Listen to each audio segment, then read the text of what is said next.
Welcome to the Deep Dive.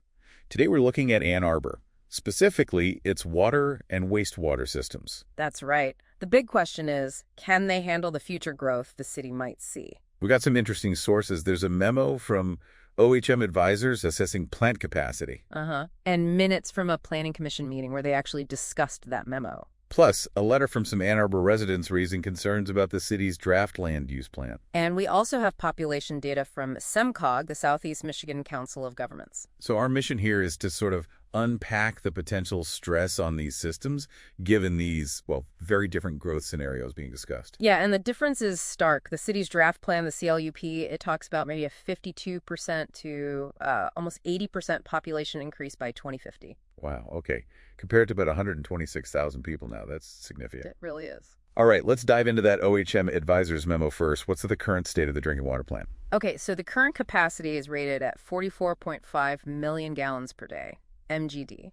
44.5 MGD. And where does that water come from? Mostly the Huron River. Yep. But there are state environmental limits, EGLE restrictions on, how much they can actually pull. About 40 MGD from the river. And the rest? A smaller amount, 4.5 MGD from groundwater wells.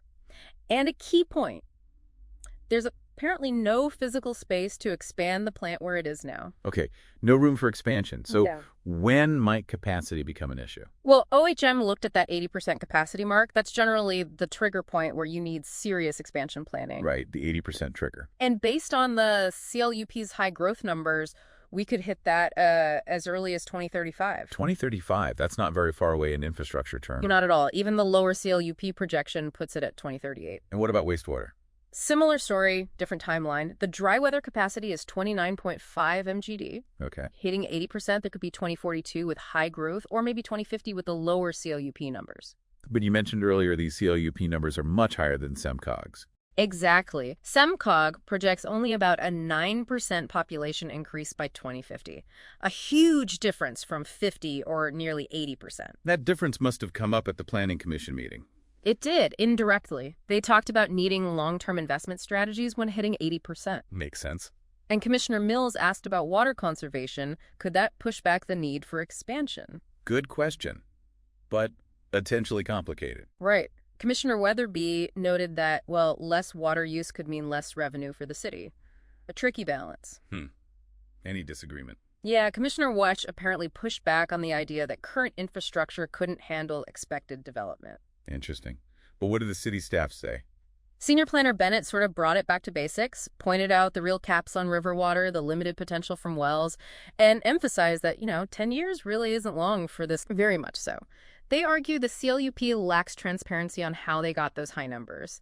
They say it doesn't match SEMCOG data or even, standard planning practices. They mentioned specific numbers. Yeah, they contrast the CLUP's potential 63,000 to over 112,000 new residents with SEMCOG's projection, which adds up to a total population of about 136,000 by 2050, only about 10,000 more than now, roughly. And they brought up costs. Big time. They estimate maybe $81,000 to $113,000 in infrastructure costs per new housing unit. Wow, that adds up fast. They calculate a potential funding gap in the billions with a B, $2.4 billion to over $5 billion. And they question if just building more housing actually helps affordability or if it might push people out. Exactly. Plus, they raise concerns about consistency with the city's own climate goals, A20 and regional transit plans, thinking about more cars, more travel. So fundamentally, they're challenging the plan's foundations and potential impacts. Yeah, questioning if it meets professional standards, state law, even mentioning potential conflicts of interest on the commission. It's a pretty strong critique. And just to add another layer, what did that recent SEMCOG data actually show? From last July. It's interesting. SEMCOG estimated Ann Arbor's population actually decreased slightly, about 1.5% between the 2020 census and July 2024. Decreased? But wait, I thought development was happening? Well, the number of households went up by almost 6% in that same period. Ah, so fewer people per household. Seems like it. Smaller household sizes. Which, adds another twist to predicting future water demand. Okay, so pulling it all together, we have this major split. The city's draft plan envisions really substantial growth, potentially straining water systems within, say, 10, 15 years. Right. But regional forecasts and maybe even current population trends suggest much slower growth. And residents are worried about the data, the cost, and the consequences of that high-growth vision. It really puts the city in a tough spot. How do you plan infrastructure when your potential futures look so radically different? That's the core tension. So here's the thought to leave you with. Faced with these conflicting pictures, ambitious growth versus infrastructure limits, and resident concerns, how should Ann Arbor proceed?